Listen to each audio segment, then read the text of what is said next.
ایک درویش کہتا ہے کہ میں نے دیکھا کہ کعبے کا میں طواف کرنے گیا تو رات کے وقت ایک شخص پتھر پہ سر رکھ کے روتا ہے اور کہتا ہے مالک مہربانی کرنا، میں نے 40 سال تیری ڈیوٹی کی ہے، میری کو 2-4 دن کی قبول کر لینا، میں نے 40 سال تیری نوکری کی، قبول فرما لینا، قیامت میں رسوا نہ کرنا۔ وہ شخص کہتے ہیں، بزرگ کہتے ہیں، میں سمجھا کو بڑا گناہگار ہے تو میں جا کے اسے تسلی دیتا ہوں، میں کہتا ہوں کوئی نہیں فکر نہ کر، اللہ بڑا کریم ہے، کوئی بڑا گناہگار ہے رو رہا ہے۔ کہتے ہیں جب میں قریب گیا اور میرے قدموں کی آہٹ اس بزرگ کے کانوں تک گئی اور انہوں نے سر اٹھایا تو میں تو تڑپ گیا، یہ تو بغداد کے پیر غوث اعظم جیلانی ہے۔ اب دیکھو نا، راتی ساری کر کر زاری نیند اکھاں دی توندے تے فجرے اوہی گناہگار کہاون سب تو نیویں ہوندے۔ کہ میں نے 40 سال کی ہے تیری ڈیوٹی، تیرے دین کی نوکری، کو 2-4 دن کی، چل زیادہ نہیں، تو اسے قبول کر لینا تاکہ بات بن جائے۔ قبولیت کا خوف، قبولیت ہو جائے۔ ہمارے استاد صاحب فرمایا کرتے تھے اور وہ رو پڑتے تھے یہ بات کرتے، فرمایا کرتے تھے میں دنیا کا وہ خوش نصیب آدمی ہوں جس کے استاد دنیا میں اس سے راضی گئے۔ فرماتے تھے میں وہ خوش بخت آدمی ہوں جس کے مرشد دنیا سے جب گئے تو مجھ سے راضی گئے، اور کہنے لگے میں خوش نصیب آدمی ہوں جس کے والد دنیا سے گئے تو دعائیں دیتے گئے، اور میں وہ خوش بخت آدمی ہوں کہ ماں جب جا رہی تھی تو میں اس کے پیروں میں بیٹھا تھا، میں وہ خوش نصیب ہوں۔ فرماتے تھے اماں جب دنیا سے تشریف لے گئی تو مجھ سے راضی تھی، فرماتے مجھے لگتا ہے، مجھے کرم پر امید ہے کہ رب رسول بھی مجھ سے راضی ہو جائیں گے، مجھے لگتا ہے یہ جو قبولیت ہے نا، قبولیت کہ وہ قبول کر لے، وہ قبول کر لے تو پھر تو بڑی بات ہے، لیکن اگر قبولیت نہیں تو پھر تو بھئی بڑے لوگ ہیں، بڑی باتیں ہیں، بڑے اعمال۔ اپنی زندگی میں کوشش کریں کہ ایسے اعمال کیے جائیں، ایسے کاموں کو کیا جائے جن سے نا وہ قبول کر لے، کچھ چیزیں وہ قبول کر لیتا ہے۔ اچھی نیت میں لپیٹ کر عمل کیا جائے تو قبول ہے، اور عمل کر کے نا پھر اس سے ڈرا جائے تو پھر قبول ہے۔ پھر خوف کیا جائے کہ چونکہ بارگاہ بڑی ہے تو پھر قبول ہے۔ کچھ لوگ ایسے ہوتے ہیں جو بڑے بہترین کام والے ہوتے ہیں لیکن ان کی زبان سے ڈر آتا ہے،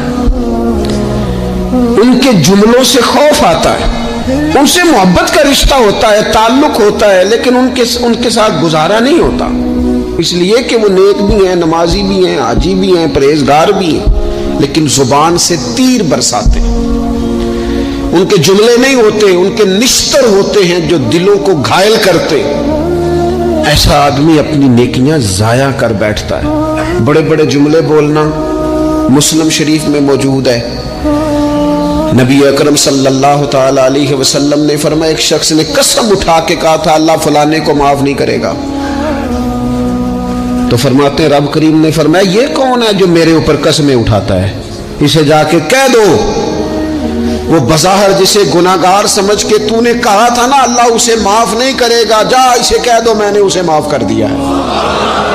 اور یہ جو تو حاجی نمازی نیک پرہیزگار بنا پھرتا تھا اور قسمیں اٹھاتا تھا رب فلانے کو معاف نہیں کرے گا، اسے کہو تیرے سارے عمل برباد کر دیے، نئے سرے سے عمل کرنا شروع کر، تیری ساری پچھلی نیکیاں ضائع کر دی۔ تو کون ہوتا ہے قسمیں اٹھا کے کہنے والا، زبان کو کنٹرول نہ رکھنے والا؟ میرے بندوں کے بارے میں وہ ٹھیک ہے آپ داڑھی والے ہیں، ٹھیک ہے آپ پگڑی والے ہیں، ٹھیک ہے آپ مسواک کرتے ہیں، ٹھیک ہے آپ نماز پڑھتے ہیں، لیکن علم پڑھے دا مان نہ کریے مت آکھی میں پڑھیا، او تے جبار کہار کہاوے متے روڑ دیوی دودھ کڑیا۔ آپ نیک ہیں تو اس کا مطلب ہے آپ کو جس کو مرضی گناہگاری کا آپ سرٹیفکیٹ جاری کرتے پھریں گے؟ آپ نمازی ہیں تو آپ باہر نکل کے جنت کی ٹکٹیں بانٹیں گے؟ آپ سخی ہیں تو آپ کہتے پھریں گے فلانا دیتا کچھ نہیں، فلانا بانٹتا کچھ نہیں؟ کس نے اختیار دیا؟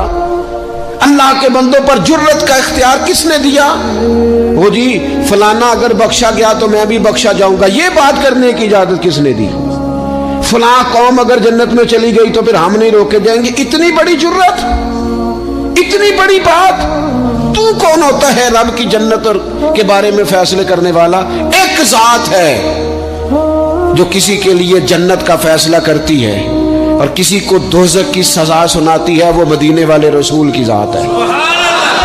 باقی کسی کو یہ حق حاصل نہیں ہے کہ وہ کسی کے بارے میں یہ فیصلہ کرے کہ اللہ اسے معاف نہیں کرے گا۔ تو کون ہوتا ہے؟ تیری حیثیت کیا ہے؟ وہ پیر ہو، وہ مولوی ہو، وہ مفتی ہو، وہ کوئی بھی ہو، رب سب پر کرم فرمانے والا ہے۔ کسی کو اجازت نہیں کسی کے بارے میں یہ ڈگری جاری کرنے کی، کسی کو اجازت نہیں۔ لہذا یہ کمزور باتیں کرنا، یہ کچی باتیں کرنا اور جناب نیکی کر کے تو پھر بڑے بڑے بول بولنا کس نے اجازت دی؟ میں ممبر پہ بیٹھا ہوں اور مجھے سالوں بیت گئے تبلیغ کا کام کرتے، میں ایسے لوگوں کو جانتا ہوں جن کا بالکل نام نہیں آتا لیکن انہوں نے اپنی زندگی میں کروڑوں روپے راہ خدا میں خرچ کیے، ان کا کہیں ذکر نہیں، کہیں انہوں نے تذکرہ نہیں کیا، لیکن وہ ہر روز رات کو اٹھ کے تہجد پڑھتے۔ انہوں نے کبھی کسی کو نہیں بتایا، لیکن جب وہ اپنی تسبیح نکالتے ہیں تو انہیں توفیق دیتا ہے کائنات کا مالک کہ پڑھ میرے رسول پہ درود پاک، اور وہ لاکھوں کی تعداد میں پڑھ گزرتے ہیں، انہیں توفیق دی ہے رب نے، لیکن انہیں اپنی زبان سے یہ باتیں کبھی بیان نہیں کی۔ میں جانتا ہوں ایسے لوگوں کو میرے عزیزوں، اپنی زندگی میں بڑا بول نہیں۔ ایک بڑی نیک خاتون ہے، پاک باز ہے، حضور علیہ السلام کی بارگاہ میں حاضر ہے، تو انہوں نے صرف اتنا لفظ کہہ دیا کہ یہ فلانی بی بی کا قد چھوٹا ہے، حالانکہ یہ کوئی بڑی بات نہیں، لوگ کہہ دیتے ہیں۔ اور ہمارے ہاں تو جب کوئی تنقید کرنے پہ آتا ہے تو جو من میں آتا ہے کہہ دیتا ہے، یہ جی اس بی بی کا قد چھوٹا ہے، اتنے لفظ کہہ دیے۔ تو نبی اکرم صلی اللہ تعالی علیہ وسلم نے فرمایا یہ جو تم نے بات کی ہے نا، اگر تمہارے یہ جملے میں میٹھے پانی والے سمندر میں ڈال دوں تو وہ سمندر کڑوا ہو جائے گا۔ تم نے کسی پر تنقید کی، کسی کے قد پر اعتراض کیا، یہ تعلیم امت کے لیے حضور نے بات ارشاد فرمائی، ورنہ وہ خاتون ان کی تو بڑی عظمت ہے، لیکن رسول اللہ صلی اللہ تعالی علیہ وسلم نے ہمیں بتایا، ہمیں سمجھایا، ہمیں سکھایا کہ تم اپنے بول کی وجہ سے، اپنے لفظوں کی وجہ سے اپنی نیکیاں ضائع نہ کر بیٹھنا، دعوے نہ کرتے پھرنا زندگی میں کہ میں نے یہ کر دیا، میں نے وہ کر دیا، میں نے بڑے انقلاب برپا کر دیے، او جی اللہ کا فضل ہے جی، اللہ نے بڑی توفیق دی ہے جی، ڈیرے پہ بڑے لوگ روٹی کھاتے ہیں جی، دسترخوان میں نے لگایا ہوا ہے جی، فلانے کے ساتھ بھی میں، او بس کر یار، تو کسی کو کیا دے سکتا ہے؟ یہ دیکھ تو دینے والا تو کریم رب ہے، تو 100 کو دے کے 200 کو دے کے بتاتا ہے، وہ پتہ نہیں کس کس کو عطا فرماتا ہے۔ حضرت ابراہیم خلیل علیہ السلام بغیر مہمان کے روٹی نہیں کھاتے تھے۔ ایک دن مہمان آیا، یہ نبیوں کی شان ہے، پیغمبروں کی شان ہے۔ ایک دن مہمان آیا تو فرمانے لگے بسم اللہ پڑھ، وہ کسی اور نظریے کا تھا، نہ پڑھ سکا، فرمانے لگے جا کہیں اور روٹی کھا لے، اگر نہیں پڑھتا تو اٹھ کے چلا گیا۔ تو رب کریم نے فرمایا خلیل کتنی عمر ہو گئی اس بندے کی؟